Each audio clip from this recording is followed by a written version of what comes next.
Welcome to Working from Home at AECOM, also known as Week 7 Potter's Picks. How's it going?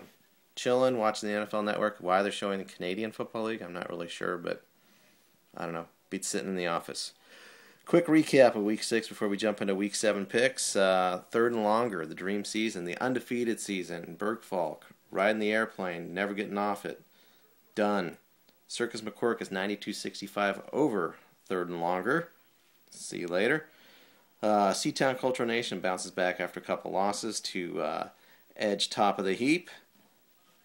The Big Brown Bears. I don't know, maybe a little cub. A couple weeks ago he comes to my office and says, "Going undefeated the rest of the year, man." Well, maybe winless, not undefeated. Another loss, and this time to the Beavers. The Beavers. How the Beavers are 4-2 is some kind of mystery. I don't know. There's some kind of deal with the devil or something, but that's probably giving Shannon too much credit because he'd actually have to check his lineup or do something to open up the website to make a deal with the devil, so not likely.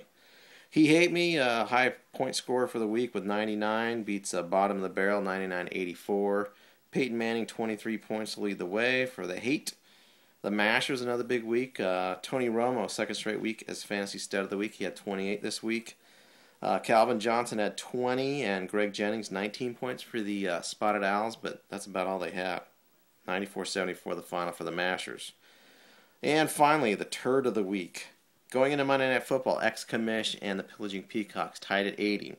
The Cocks have nothing going Monday night, and ex-commish still barely won with Maurice Jones-Drew. What a crap game he had, man. 85-80 the final. Ex-commish improves to 3-3, and the god-awful Cocks 2-4. So, before we hit the picks, Cheer Babe of the Week. We'll probably get something posted on the website for your viewing pleasure, so you can enjoy that.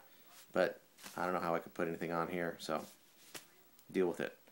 Week 7. Let's go. Game of the week. Circus McCork is 4-2. He Hate Me 4-2. Key matchup. Tom Brady for the Circus at San Diego. And for He Hate Me, Matt Hasselbeck versus Arizona. That's the result of Peyton Manning being on a bye week. Ouch. So, the edge definitely to the Circus with Brady over Hasselbeck. The only wild card hope for the Hate is if Wes Welker, who's on his roster, gets a bunch of the catches and maybe scores a couple times to negate Brady's big day, but don't see it happening. Look for 94-82 for the Circus. Turd of the week, top of the heap, and the Pillaging Peacocks. 2-4 teams that, I don't know, pretty much just awful. Key matchup, running back. For the Heap, Chris Johnson versus Philadelphia, and Ben Jarvis, Green Ellis. The law firm is at San Diego. For the Cocks, LaShawn McCoy at Tennessee and Steven Jackson at Tampa Bay. As much as I hate to do it, I got to give the edge to the Pillaging Peacocks, just because every time it seems like I pick myself, I end up losing. But actually, I picked ex-commish last week and lost anyway, so I guess it doesn't matter.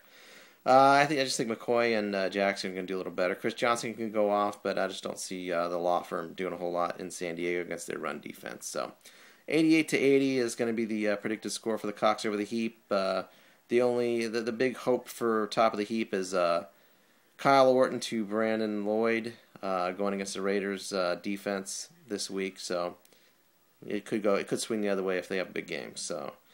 Next up, ex-commish 3-3 versus the Little Cub and his Big Brown Bears at 2-4. Key matchup, Big Ben Roethlisberger looked pretty good last week after the suspension, and he's at Miami.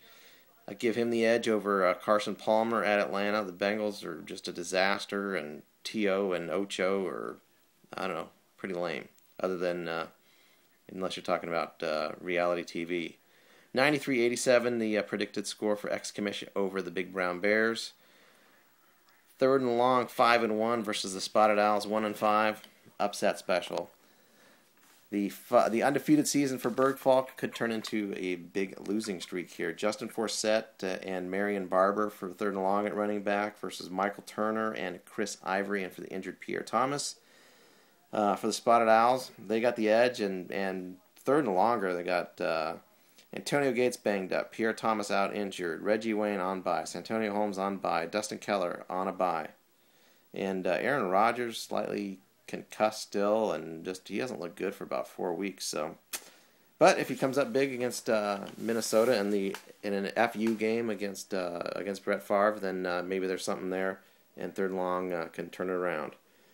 Mashers 4-2 versus bottom of the barrel 1-5. Not sure if Ellis is even still alive. We might have to put him on the side of a milk carton or something. I'm not sure what he's doing. He's got at wide receiver Eddie Royal injured, Deshaun Jackson concussed, Jericho Cotry on a bye week.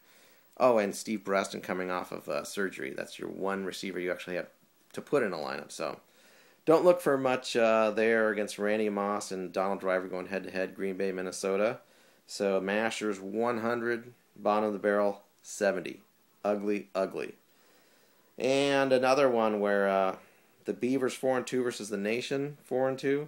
Again, how the Beavers are 4-2 is just a mystery. Defense. Let's see. Jets on a bye. Texans on a bye. Matt Schaub, that quarterback, on a bye. So I don't see a whole lot of points coming out of the Beavers this week. Maybe they'll get 50 if they're lucky. Seatown Cultural Nation, 91-50. The predicted final score on that one. And that is going to do it. And the experiment of Potter's Picks, working from home at AECOM. We'll see if it works, and maybe we'll do it again. Maybe I'll be writing again next week. Stay tuned.